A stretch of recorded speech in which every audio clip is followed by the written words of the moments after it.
बलभद्रसुभद्राभ्यां जगन्नाथाय ते नमः। जगदानन्दकन्दाय प्रणतार्तिहराय च नीलाचलनिवासाय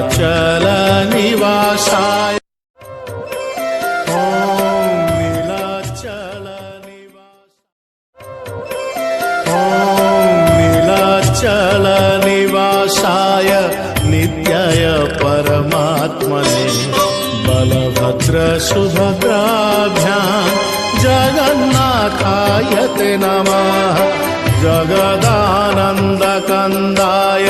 प्रणतार्तिहराय च नीलाचलनिवासाय